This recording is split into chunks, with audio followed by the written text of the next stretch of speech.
নমস্কার, আমি কপিলাচার্য তান্ত্রিক জ্যোতিষী বলছি। আপনারা আজকাল টাকা পয়সা নিয়ে অনেক যন্ত্রণায় আছেন, খরচা আছে, টাকা থাকছে না বাড়িতে, চাকরিতে উন্নতি হচ্ছে না। এর জন্য একটা ছোট্ট রেমেডি বলছি। একটা রূপোর দোকানে যাবেন বা জুয়েলারি দোকানে যাবেন, এইখান থেকে ছোট্ট একটা চাঁদির মাছ কিনে নিয়ে আসবেন। ওইটাকে মা লক্ষ্মীর পায়ে রেখে বৃহস্পতিবার দিন আপনি ওইটা পুজো করবেন। দিন মান রাত মান ওইখানটাই থাকবে।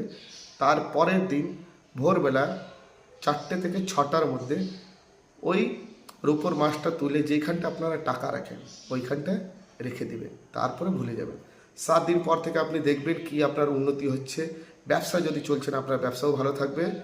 সুতরাং আরও কোনো যদি সমস্যা থাকে, গার্লফ্রেন্ড বয়ফ্রেন্ড, বিদ্যা বিবাহ, যে কোনো সমস্যাকে আপনারা আমাকে ফোন করতে পারবেন। অর্থের চিন্তা করবেন না।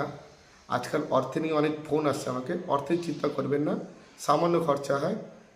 আর কোনো সমস্যা থাকলে আপনি আমার ফোন করতে পারেন। সুতরাং ভালো থাকবেন, সুস্থ থাকবেন। নমস্কার।